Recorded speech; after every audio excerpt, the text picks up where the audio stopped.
언어가 통하지 않아도 대화가 되고 느낌을 공유할 수 있는 만국의 공통 언어가 있다면 아마 음악이 아닐까 싶은데요. 음악에 대한 열정 하나로 오랜 시간 고향 원주를 위해서 다양한 클래식 공연 문화를 시도하고 있는 크리스천 음악가를 오늘 매거진 인터뷰 시간에 초대했습니다. 원주 오페라단 최용석 총감독 스튜디오에 모셨습니다. 감독님 안녕하세요. 안녕하세요. 최용석입니다. 반갑습니다.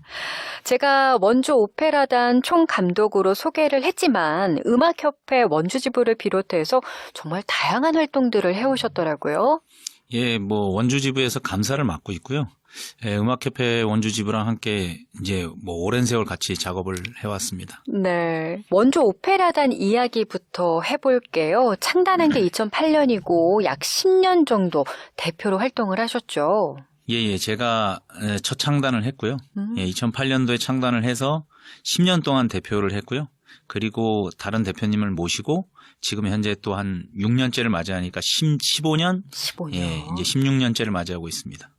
원주 오페라단을 창단하게 된 이유가 있으세요? 처음에는 제가 이제 이태리 유학하면서 로마 오페라단에서 이제 오페라 공연을 하고 그런 경험들을 겪으면서 관객들 반응이라든지 그 이태리에서 갖고 있는 오페라에 대한 어떤 모습들 이런 걸 보고 굉장히 감동을 받았고요. 또 귀국하게 되면서 서울에서 오페라 주인공으로 활동을 하면서 여러 공연들을 보다 보니까 왜 내 고향인 원주에는 이런 공연이 한 번도 없을까 이런 생각들이 들었어요. 제가 자라면서 원주에 그 오랜 기간 동안 한 3, 40년 되는 기간 동안 한 번 국립오페라단에 온 거 외에는 공연이 없었어요. 네. 그래서 내가 이거의 전문가면 내 고향에도 이런 공연을 볼 수 있는 기회를 만들 수 있으면 만들었으면 좋겠다. 이런 의지를 가지고 고향에 내려오면서 제가 오페라단을 만들게 됐습니다. 클래식이라는 장르가 많이 가까워졌다고 해도 지금으로부터 15년 전 오페라단이 창단된다? 굉장히 주변에서는 좀 생소하게 느꼈을 것 같아요. 2008년도에는 어떻게 보면 좀 굉장히 이제 획기적이라기도 하고 어떻게 보면 다들 놀래기도 하고 이런 분위기였는데 원주에서 어쨌든 오페라단이 하나도 없었고 외부에서 초청 오페라 오는 것도 거의 없었던 시절이라 오페라라는 것이 완전히 생소했기 때문에 처음에는 다들 좀 궁금해서 약간 반응이 좋았던 것 같습니다. 아니, 놀랐던 부분이 이게 정확한 데이터는 없지만 이제 제가 느끼기에 공연하시는 분들이 이렇게 강원도, 원주나 춘천에서 공연하시기가 되게 힘들다고 하시더라고요. 예. 이 정기 공연할 때마다 전속 매진이요. 굉장히 주목을 많이 받으셨던 것 같아요. 예, 결국은 제가 공연 활동을 하거나 기획을 하거나 이러면서 가장 중요했던 건 예술가들이 예술 세계도 중요하지만 관객들이 같이 호응하지 않으면 큰 의미가 없다는 생각을 한 거예요. 네. 그런데 관객들이 이렇게 경험을 해보니까 기획자가 발로 뛰는 만큼 노력하는 만큼 관객이 온다는 생각을 했어요. 그래서 네. 초창기에는 티켓을 들고 직접 배달도 해드리기도 하고 네. 세일즈를 하러 다니기도 하고 단체를 모집하러 다니기도 하고 네. 그래서 분주하게 움직여서 굉장히 많은 관객들이 와주셨었습니다. 티켓 배달은 처음 들어보는데요. 그러니까 그때는 클래식 사실은 티켓을 드려도 잘 안 오던 시절이라 일단은 설명도 드리고 그것에 대한 이해도를 높여드리면 올 수 있다고 생각을 해서 배달하러 다니기도 했었죠. 또 한 번 봤는데 좀 어렵다, 이해가 안 된다 그러면 다시 또 공연을 보는 거는 또 어렵잖아요. 이게 어느 정도 시민 눈높이에서 시민들과 좀 공감할 수 있는 포인트들을 잘 잡으셨던 것 같아요. 처음에는 그냥 우리가 보통 제가 오페라에 대해서 공부를 하면서 어떤 작품에 대한 대본만 읽어도 굉장히 재미있거든요. 그런데 오페라를 보면 지루하다고 사람들이 느끼고 어렵다고 느끼는 이유는 그때 당시엔 그렇게 생각했습니다. 이 내용을 모르기 때문이다. 네. 내용을 알 수 있게 한다면 오페라에 대한 접근이 쉽지 않을까라는 생각을 했고요. 그래서 초창기에는 저희가 시어트리컬 오페라랑 해설 있는 오페라를 많이 했어요. 네. 시어트리컬 오페라는 뭐냐면 오페라에서 지루한 부분들, 이제 흔히 말하는 대화하는 레시타티보 부분들을 조금 저희가 빼고 그 부분들을 연극으로 처리를 했어요. 그러면 전체적인 스토리에 대한 이해가 훨씬 쉽게 되고 그리고 사이사이에 약간 퍼포먼스들, 마술이라든지 이런 것들을 집어넣어서 사람들의 흥미도 끌면서 그 내용들을 전달만 할 수 있으면 대본 자체는 훌륭한 대본들이니까 감동을 줄 수 있지 않겠는가 해서 시어트리컬이라는 오페라를 했고요. 네. 그리고 토크하는 형식의 대화하는 형식의 해설 있는 오페라를 진행해서 관객들하고 대화하면서 다음 장면에 대해서 자연스럽게 얘기하고 또 그걸 또 어떤 배우들이 나와서 연기를 하면서 내용을 보여줘서 관객들이 이해할 수 있게 하고 이런 식으로 해서 오페라를 만들므로 인해서 사람들이 처음에 오페라를 적응하는데 그때 당시에는 한 10년 이상 이런 식으로 노력을 한다면 많은 인프라와 관객을 얻을 수 있다고 이제 그때는 고민하고 있었기 때문에 그렇게 많이 진행했었습니다. 그 오페라에 출연하시는 분들은 이런 방식에 대해서는 좀 어떠셨어요? 처음에는 조금 생소하셨죠. 왜냐하면 사실은 이게 그렇게 되면 하이라이트가 주로 공연이 되게 되는 건데 이게 사실은 주인공이 노래를 부르고 또 합창이나 이런 게 있을 때 좀 쉬고 그다음에 다시 노래를 부르고 이렇게 되는데 하이라이트가 되면 처음부터 끝까지 계속 노래를 불러야 되거든요. 네. 그러니까 이제 오히려 레시타티브가 있는 것보다도 훨씬 힘들었다고. 체력 안배도 힘들고 너무 압축돼 있으니까 네. 그런 것은 있었지만 이제 관객들의 반응들을 보면서 굉장히 이제 좋아들 하셨습니다. 그리고 눈길을 끄는 대목 하나가 있는데 오페라를 제작하는 데 있어서 외지 음악가보다는 원주 사람들을 기용하고자 애쓰셨다고 하더라고요. 이제 가급적이면 오페라는 사실 근데 그냥 학부를 졸업하거나 대학원을 졸업하거나 이렇게 해서 출연하는 경우가 아주 드문 편이었어요. 그때 당시에는. 지금은 뭐 그렇게 많이도 하지만 그때 당시엔 유학을 다 마친 분들이 출연하는 건데 사실은 원주 출신들이 음악가들이 많고 또 서울로 유명한 대학들도 많이 가고 이렇게 함에도 불구하고 원주로 돌아오지를 않아요.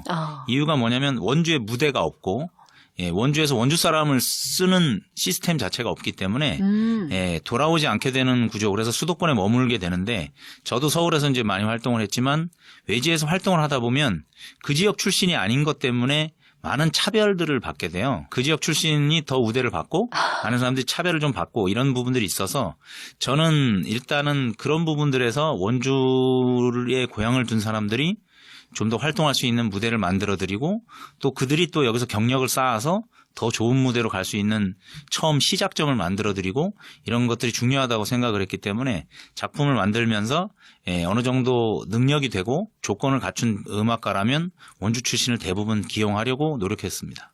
하지만 오페라라는 장르가 돈도 많이 들고요. 확장성을 가지려면 어려움도 많으셨을 텐데요. 보통 오페라단들을 운영하는 시스템은 이제 뭐 대기업 후원이라든지 아니면 뭐 지자체의 큰 후원이라든지 이런 것에 의존을 합니다. 그렇죠. 그리고 보통 큰 이벤트를 한 번 하고 끝납니다. 그러다 보면 지속성에 문제가 생기는 거예요. 네. 제가 생각했던 건 자주 오랫동안 하는 것이 이 지역에서 오페라의 중요성이라고 생각을 했기 때문에 그때 목표는 1년에 오페라를 3번 정도 그래서 쉬지 않고 매년 동안 하겠다는 게 제 목표였고요. 네. 그래서 일단은 제가 조금 글쓰기에 소질이 있어서 국비 공모 사업이라든지 도비 공모 사업들을 많이 신청을 했고 꾸준히 또 당선이 됐기 때문에 공모 사업을 통해서 사업의 기반을 마련하고요. 후원은 2차 지원 정도의 느낌으로 저희가 진행을 했습니다. 그래서 이것들을 지속적으로 지금 16년째 진행하고 있습니다.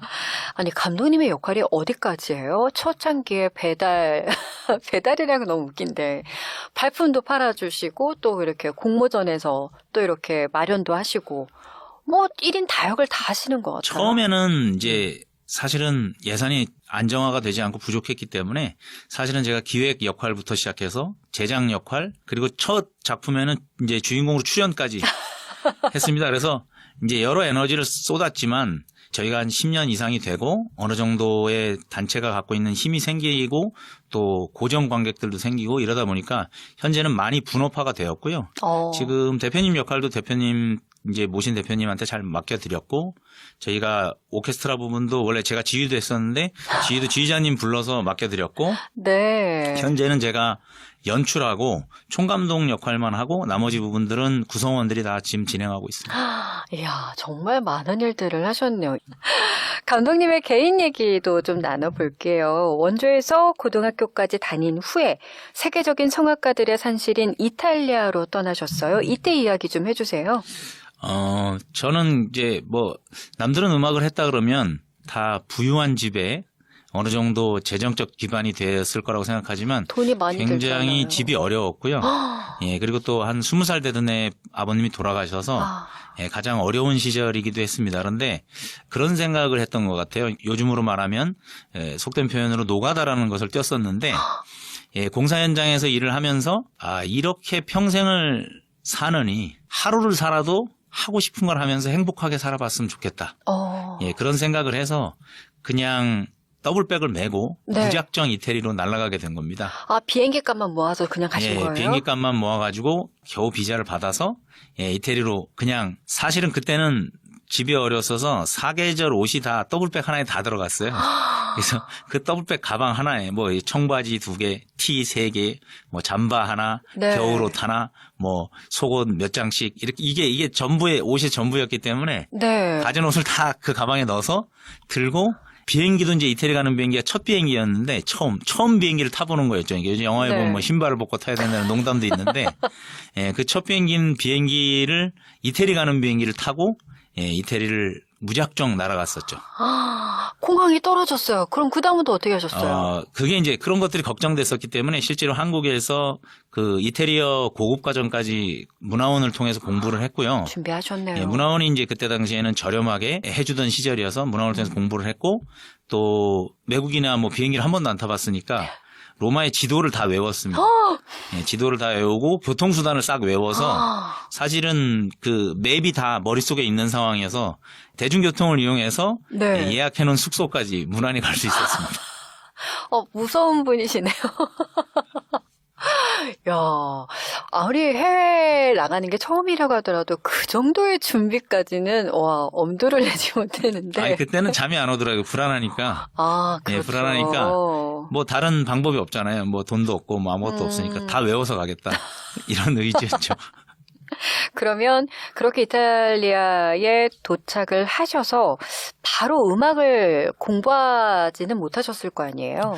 근데 뭐 하나님의 은혜로 감사하게도 예, 가자마자 예, 이태리 로마에 있는 산타 세칠리아라는 국립음악원이 시험을 봤어요. 예, 그때도 이제 무모하긴 했는데 조수미 선생님이 나와서 유명해진 학교이기도 하고 네. 원래 세계적으로 유명한 학교인데 그런 생각을 했던 것 같아요. 로마에 왔으면 예, 이태리에서 제일 유명한 학교를 한번 가보겠다. 와. 예. 그래서 맨 처음에 원서를 냈는데 사람들이 다 이렇게 키득키득 웃더라고요.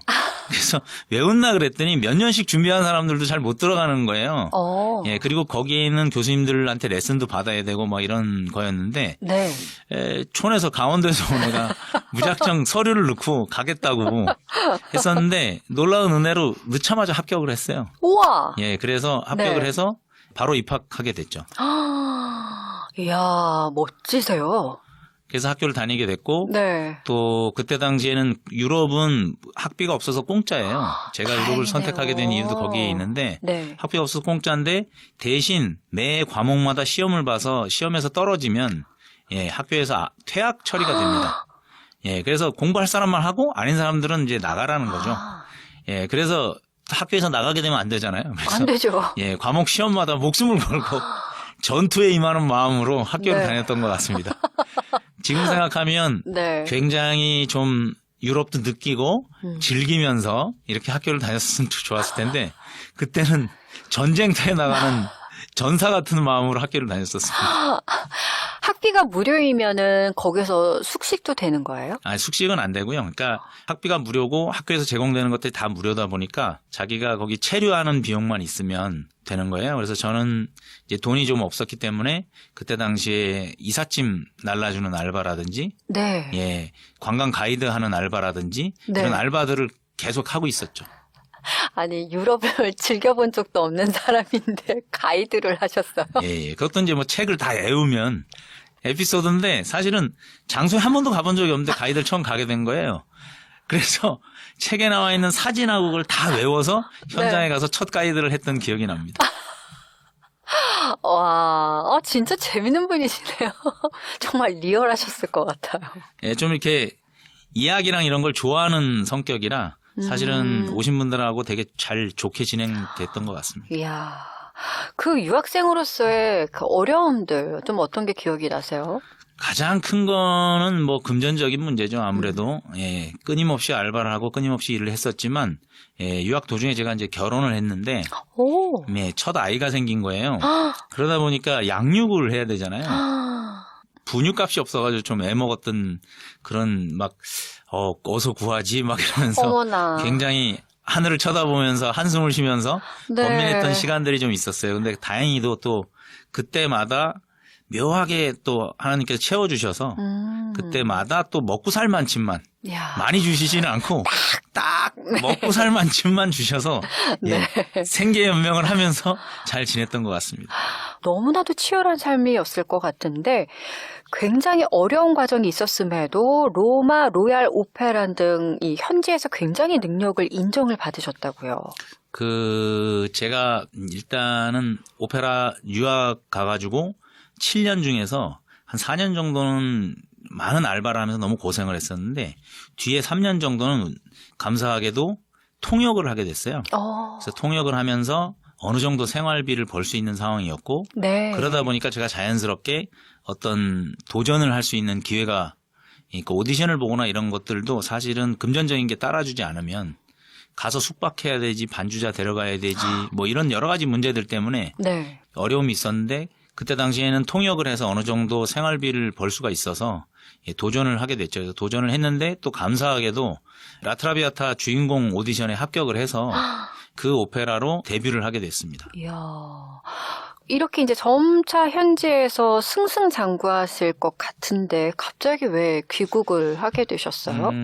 제가 라트라비아타로 데뷔하고 나서 많은 계약 제의도 왔었고 중국장도 갈 기회가 주어지고 여러 가지 좋은 기회들이 로마에서 이제 유럽 쪽으로 진출할 수 있는 기회들이 많이 있었는데 네. 그렇게 되면 사실은 처음 진입하는 사람에게는 경제적 형편이 갤런티가 넉넉하지 않기 때문에 그래도 몇 년의 시간이 더 필요해요. 그런데 그때가 저희 큰아이가 막 그 소통이 되던 시간인데 아이를 한국에 보내고 제가 혼자 남아야 되는 거를 선택하든가 아니면 한국 가서 아이랑 같이 사는 걸 선택하든가 뭐 이런 기로였어요. 왜냐하면 선배님들이 남으신 분들이 보면 보통 한국에 자녀들을 보내고 자기가 정착하는 기간 3, 4년 있고 그러다 보면 다시 외국으로 아이를 불러들이기가 어려운 상황으로 돼서 사실은 아이가 한 성인이 될 때까지 따로 살게 되는 그림들이 많았더라고요. 그래서 선배들이 그 얘기를 해주시더라고요. 아이랑의 시간들이 중요하다면 한국행을 선택하고 예, 본인의 어떤 꿈이 더 중요하다면 유럽에 남는 것을 추천한다고 해서 많은 고민을 하다가 네. 아이에겐 또 아이의 인생이 있는 거잖아요. 그래서 그 아이를 위해서 좀 같이 사는 시간을 가져야 되지 않을까. 그래서 한국행을 선택하게 됐어요. 이야, 그렇게 꿈을 위해서 치열하게 도전을 하셨던 분이 또 이제 가정이 생기고 또 자녀에 대한 마음으로 또 귀국을 하셨다고 하니까 그것조차 뭉클한데 그러면 귀국하실 때 고향인 원주로 가야겠다라고 마음을 먹으신 거예요? 그렇지는 않고요. 모든 활동들이 다 서울에 있으니까 서울로 가는 것을 가지고 있었고요. 맨 처음에 이제 서울로 귀국을 해서 서울에서 많은 활동을 했고 근데 고향에 어머니가 계세요. 네. 네, 어머니가 계신데 아들들이 다 서울로 가다 보니까 어머니가 혼자 계신 거예요. 그래서 어머니 때문에 주말에 계속 원주를 내려왔었거든요. 왔다 네. 갔다 왔다 갔다 하다 보니까 아까 말씀드렸듯이 고향에서도 오페라를 좀 들을 수 있는 기회를 만들 수 있으면 좋겠다. 네. 해서 오페라단을 창단하고 오페라 공연을 하게 되면서 자연스럽게 원주로 오게 됐죠. 일복은 타고나신 것 같아요. 편한 길이 있음에도. 아니 그래도 지역에 돌아오셔서 다양한 공연과 또 음악 활동으로 많이 헌신을 해주셨어요. 지난 2022년에는 오페라 데뷔 20주년을 기념하는 음악회도 있었고 또 그해 올해 원주 예술상도 수상을 하셨고요. 어느덧 열정의 청년음악가 최용석에서 무르익은 최용석의 또 다른 음악적 시즌을 보내고 계시진 않을까 싶은데 어떠세요? 이제는 이제 처음에 청년이었던 시절에 활발한 활동을 하는 예술가에서 어느 정도 자리를 잡고 저만의 예술을 하는 거에 대한 기점이 아마 20주년 연주였던 것 같습니다. 이제 오페라 가수만으로 달려가던 그 모습에서 음악을 전체로 얘기할 수 있는 음악가로서의 자리를 잡고 또 음악에 대한 얘기를 하고 또 창작에 대한 얘기를 하고 이런 것들을 할 수 있는 자리가 되어서 사실은 현재는 오페라 가수보다는 연출이라든지 지휘라든지 극을 만드는 데 많은 역할을 하고 있고요. 네. 예, 그리고 또 그런 것들이 자연히 나이가 들어가면 변해가야 되는 포지션인 것 같아요. 그래서 그런 방향으로 움직이고 있습니다. 네. 본인의 그 음악을 하는 그 활동 영역이라는 게 점점 확장되어 가고 무르익어 가는 그런 때네요. 예, 예. 그래서 지금 이제 제가 50의 나이를 넘어가면서 예, 50의 나이를 넘어가면서 이제 네. 60이 보이기 시작했기 때문에 아, 진짜요? 몰랐어요. 예, 네. 그래서 이제는 좀 젊은 시간들을 좀 돌아보면서 좀 더 완성된 작품들을 만들어내는데 노력을 해야 되겠다 이런 생각을 하고 있습니다. 네. 원주 지역 음악 공연의 지경을 넓히는 데도 애를 참 많이 쓰셨어요. 그리고 무엇보다 하나님을 기쁘시게 하는 음악을 통한 선교 활동에도 많은 비전을 갖고 계시다고요. 제가 대학 다니던 시절에 선교단에서 활동을 했었는데 네. 예, 선교단에서 같이 선교 합창도 하고 오지 선교도 가고 뭐 이런 활동들을 했었는데 그때 생각했던 것이 저 같은 사람이 할 수 있는 역할이 무엇일까 이런 생각을 했었는데 그때 당시에 생각했던 건 그래도 조금 더 완성된 음악가가 돼서 그 음악을 통해서 사람들한테 선교 활동을 할 수 있는 것이 올바르지 않을까 이런 생각을 했었습니다. 그래서 네. 한 번은 인도에 네. 저희가 선교 여행을 간 적이 있어요. 인도예요. 예, 그래서 보통 음악하는 사람들이 여행을 가면 외국에 있는 한인교회에 가서 음악회를 하는 거예요. 근데 제가 생각할 땐 그것도 의미가 있겠지만 더 의미 있는 건 믿지 않는 사람들한테 음악 활동을 보여주고 저희가 선교를 하는 것이 더 바람직하다고 생각한 거예요. 네. 그래서 우연히 인도 선교사님하고 연결이 돼서 선교사님한테 그런 걸 했죠. 인도는 기독교가 많이 전파가 안 됐고 기독교 예배 드리는 것이 막 그 탄압받고 이런 곳이라 거기서 우리가 선교 활동을 할 수 있는 게 무엇이 있겠습니까? 그랬더니까 너무 감사하다고 와서 공연들을 막 해주시면 좋겠고 그 공연들 속에서 성가곡을 넣어서 같이 해주면 좋을 것 같다고. 그래서 인도를 이제 저희가 한 15일 정도 선교 여행을 갔어요. 그래서 하루에 2번씩 거의 공연을 했던 것 같아요. 그래서 2번씩 공연을 하면서 저희가 초중고 학교에서도 많이 했고 네. 또 대학에서도 하고 이렇게 해서 공연들을 좀 다니면서 음악을 처음 접하는 우리가 생각하면 클래식을 이제 다 알 거라고 생각하지만 인도는 인도 음악이 있고요. 클래식을 전혀 몰라요. 완전히 느낌이 다르죠. 예, 그래서 저희가 클래식 음악을 들려주고 그 아이들한테 선교 노래를 불러주고 또 저희가 그 클래식 음악회를 하면서 돌면서 있었던 그 과정 속에서 선교사님이 네트워크가 넓어지시고 그래서 선교사님 네트워크에도 도움을 드리고 많은 선교 공연을 할 수 있었고요. 네. 그래서 선교 연주를 계속 꾸준히 하고 싶었는데 이제 뭐 여러 가지 여건상 다시 기회가 되면 또 한번 선교 여행을 계획해 볼 계획이고요. 한국에서는 그런 생각을 했던 것 같아요. 교회에서 음악 프로그램을 통해서 선교 활동을 좀 해야 되겠다는 생각을 해서 네. 선교 독창회라든지 교회마다 하는 연주라든지 이런 것들을 꾸준히 하고 있습니다. 이야, 섬기시는 교회에서는 어떤 활동하세요? 저희 교회에서는 이제 지금 성가대 지휘자로 있고요. 매주 가서 이제 성가대를 연습시키고 네. 성가대를 찬양을 하고 있습니다. 혹시 섬기시는 교회가? 원주의 개운감리교회를 다니고 있습니다. 아, 그러시군요. 아니, 근데 전문가가 지휘를 하시면 굉장히 긴장될 것 같아요. 저는 이제 보통 음악 전공하시는 분들이 지휘를 하면 음악 전공하시는 분들이 좀 예민하잖아요. 그래서 좀 약간 까다롭기도 하고 그렇긴 한데 네. 제가 갖고 있는 모토는 성가대의 화목이 제일 중요하기 때문에 구성원들하고 즐겁게 지내고 구성원들하고 즐겁게 찬양하는 것. 제가 합창단 생활을 좀 하면서 느꼈던 건데 합창단을 할 때 기분이 나쁘면 노래가 안 나오는 거예요. 그래서 성가대 할 때도 자꾸 지적하고 너무 음악적으로 하다 보면 대원들이 이제 노래가 잘 안 나오니까 즐거운 마음에서 행복하게 하는 걸 모토로 하기 때문에 저희 교회는 아주 화목하게 성가대를 하고 있습니다. 제가 지적을 좀 많이 당해봐요. 자, 말씀을 듣다 보니까 앞으로 지역을 위해서 또 어떤 음악적 활동 또 실험을 이어가실지 참 기대가 되는데요. 끝으로 앞으로 가지고 계신 계획이나 비전이 있으시다면 한 말씀 부탁드려요. 오페라단을 하면서 많은 오페라를 만들어 봤고요. 또 다른 지역에서 많은 오페라의 주인공으로 출연해 봤고 그걸 토대로 해서 창작 오페라를 저희가 6편 정도 제작을 했습니다. 근데 이제 명작들이 몇 작품 나왔어요. 근데 제가 갖고 있는 소망은 크리스찬 오페라를 만들어서 좀 명작을 만들어내는. 네. 예, 그래서 보통은 이제 작품들을 만들다 보면 유명한 교수님, 유명한 작곡가 뭐 이렇게 하다 보니까 굉장히 학술적인, 예술적인 작품들이 나오잖아요.